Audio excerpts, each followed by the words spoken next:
I think I love Sir Walter Raleigh's pipe. He didn't actually bring tobacco to this country. That's an absolute myth, but he made it popular.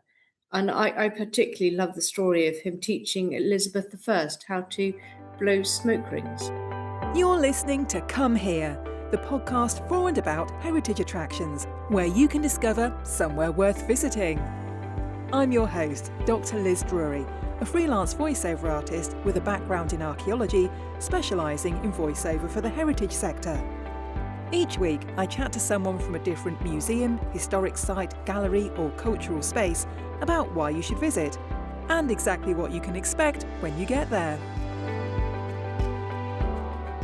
My guest on Come Here this week is Maria Wingfield-Digby from Sherborne Castle and Gardens in Dorset.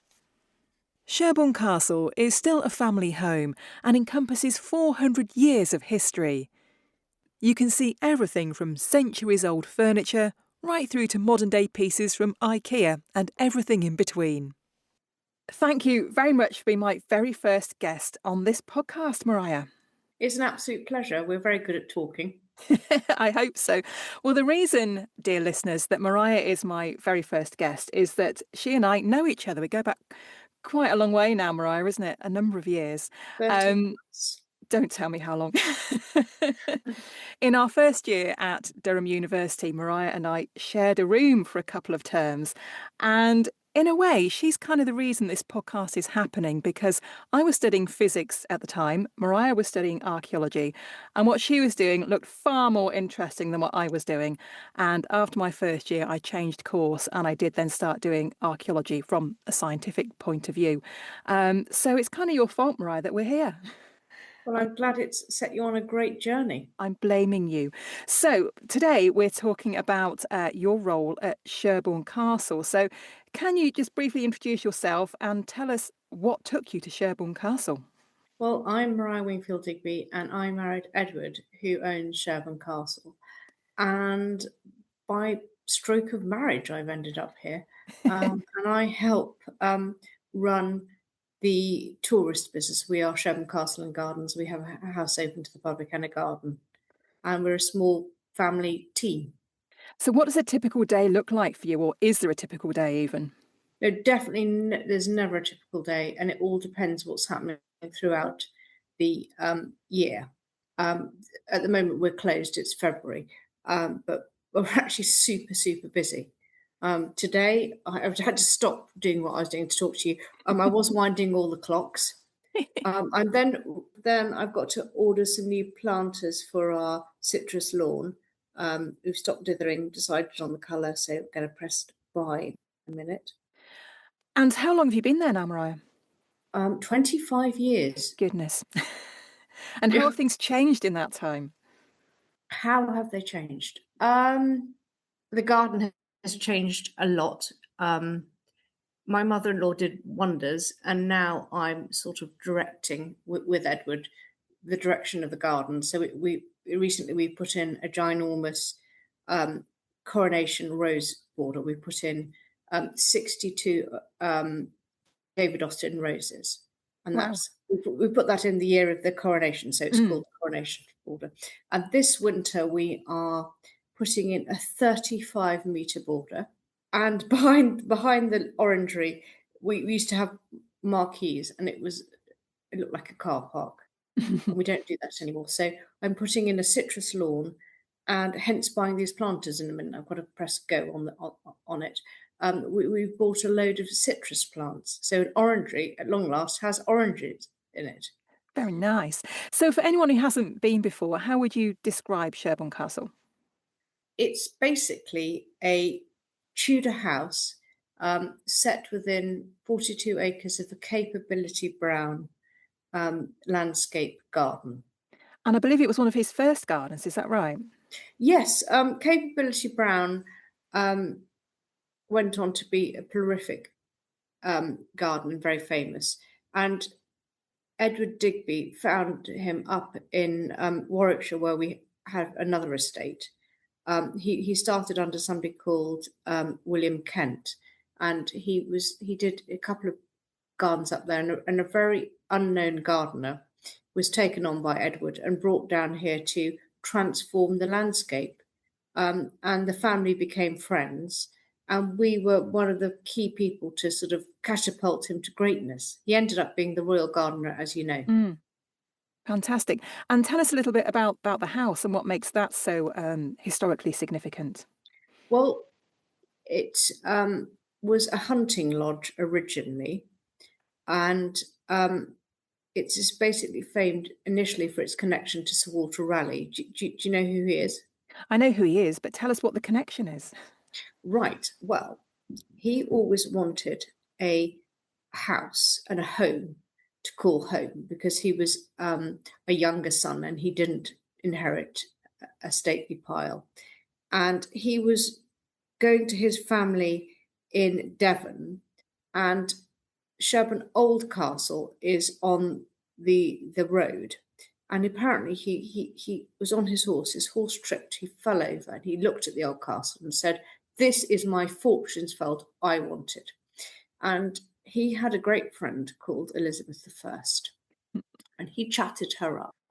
And when it was under the ownership of the bishops of Salisbury, and when it became vacant, she gave him the lease.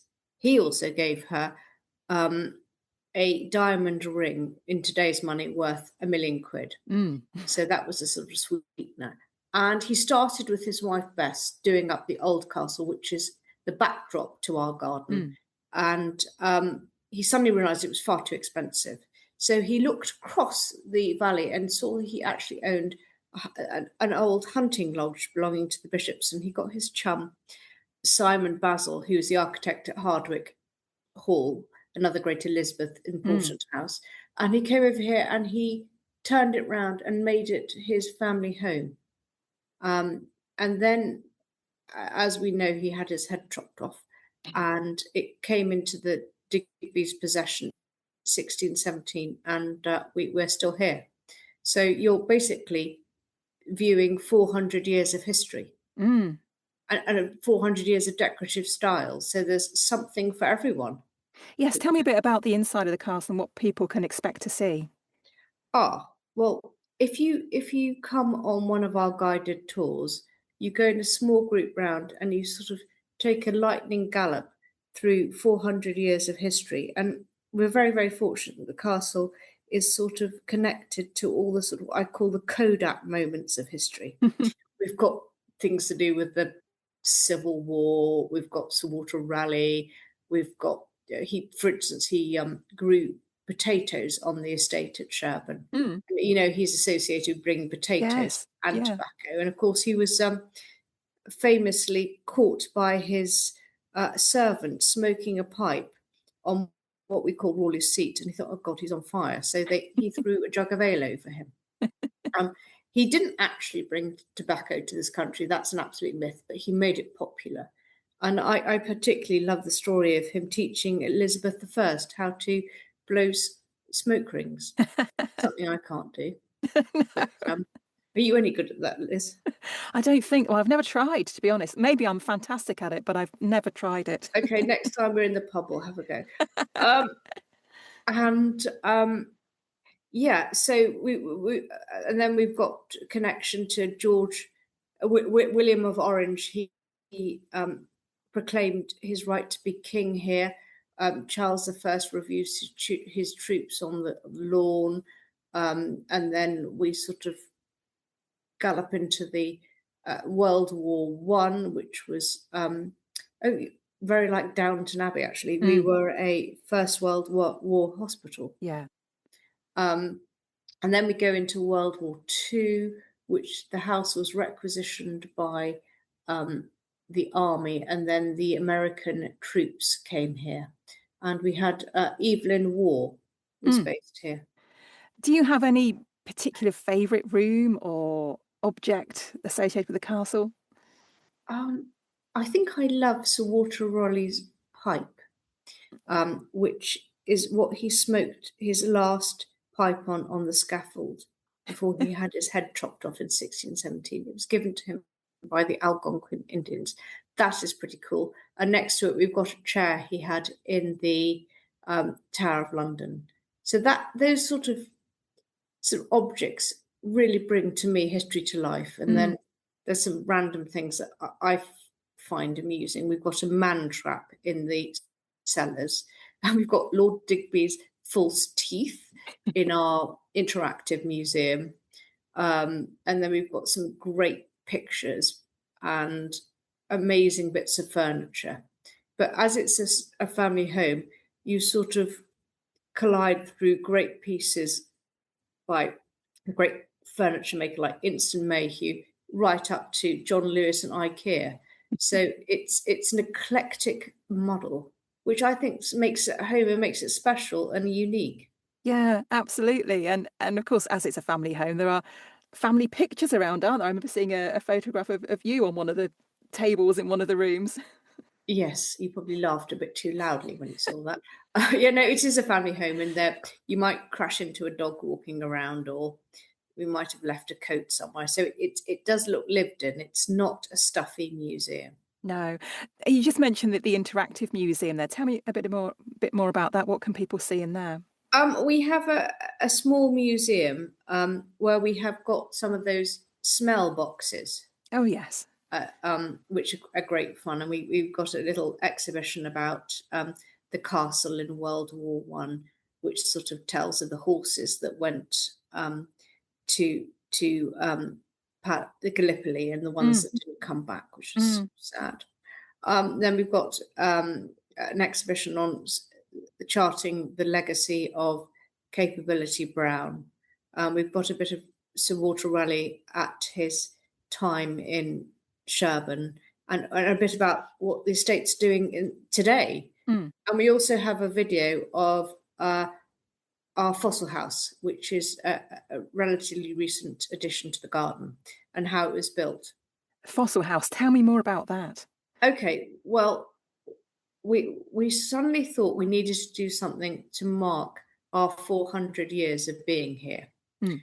And my husband is obsessed with rocks and fossils, and we are in the Jurassic coastal area. And we have two stone quarries, so we have loads of fossils.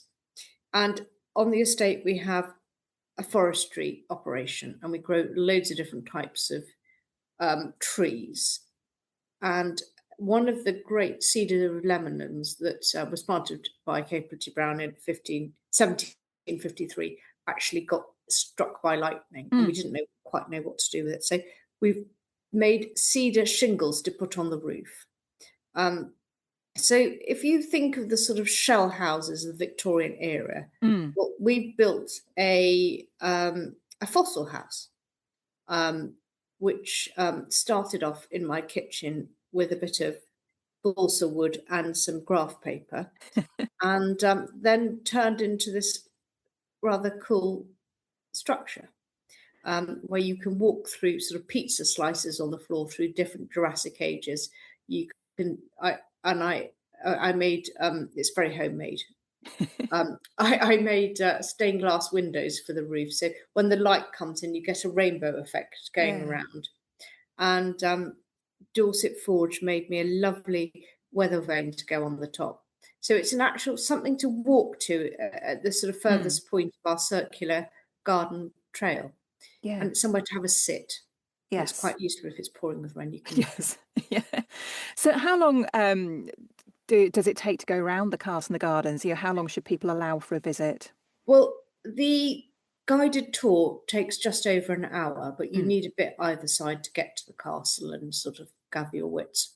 And we offer a short walk and a longer walk um, around the garden. So it's a good half a day, Mm. if not a bit longer. You can spend the whole day. You can bring a picnic, you can have lunch or a snack or drink in our partner garden centre restaurant called the Wall Garden, which is next door. We're next door to this absolutely amazing top quality garden centre, which everyone loves going to after us. Our car parks are next to each other, so it's all the same site effectively. Mm.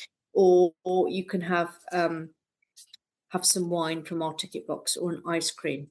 In fact, last year we did dog ice creams. Mabel would love one of those. One of my questions was, can people bring dogs? I guess the Oh, answer is yes. yes. Well, dogs are very much welcome in the gardens on short leads. and assistance dogs only in the castle.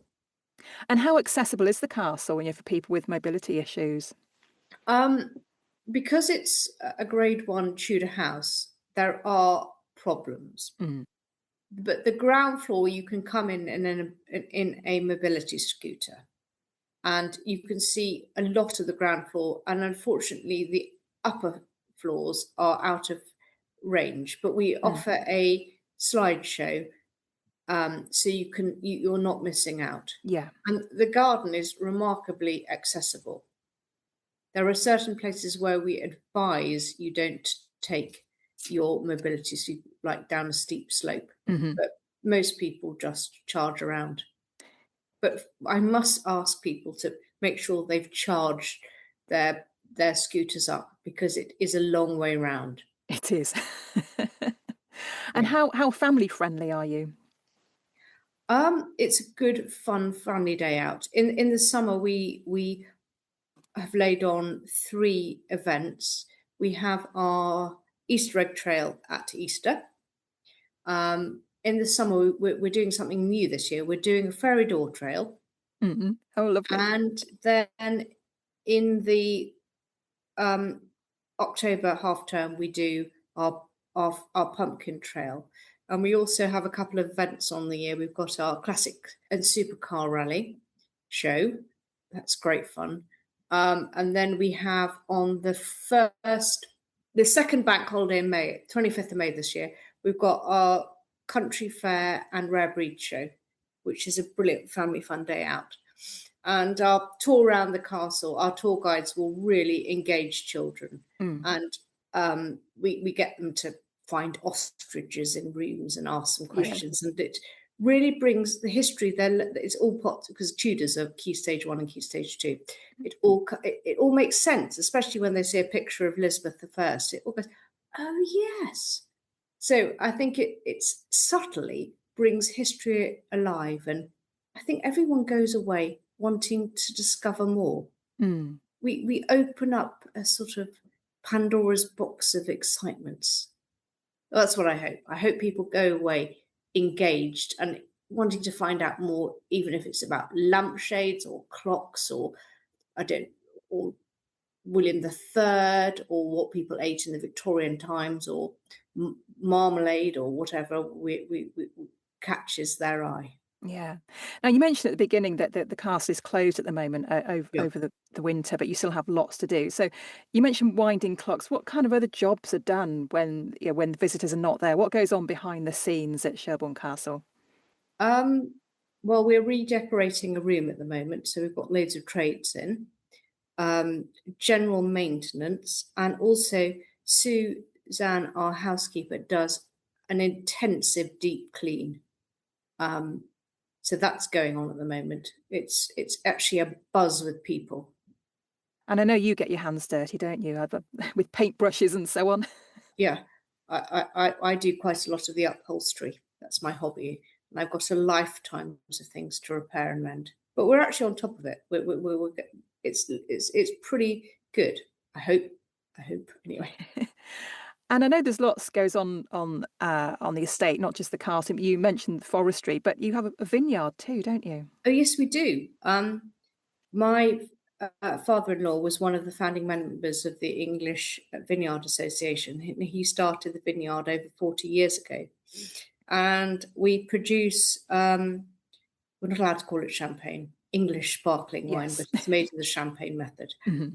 that always wins prizes. And we've got a sparkling rosé, um, and we've got a still rosé, a still white wine, a gin, and a brandy.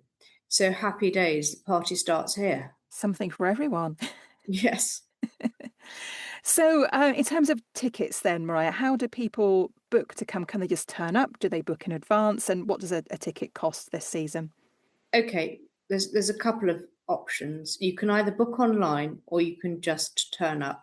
We suggest, particularly in high season, which is we call July and August, Hmm. it's probably good to book onto a tour in advance, online, but you can turn up and we'll slot you in.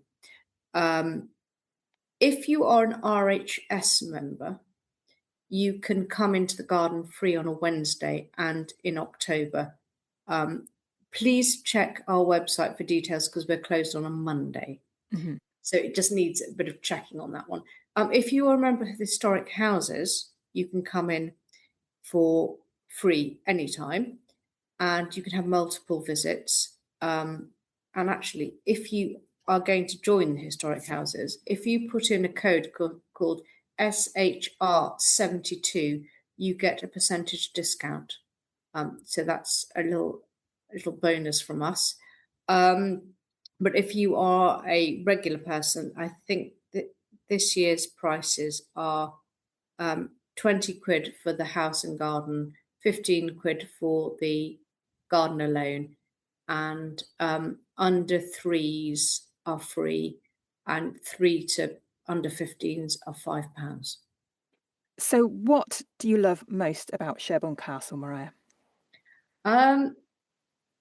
I think I like the peace and serenity, and it's escaping from the fast digital world that surrounds us. If you come here, you kind of step back and relax, and it's very good for your soul. I think so. So my final question, if people want to find out more, what is the best place for them to find you? What's your website address? Oh, it's www.sherbornecastle.com.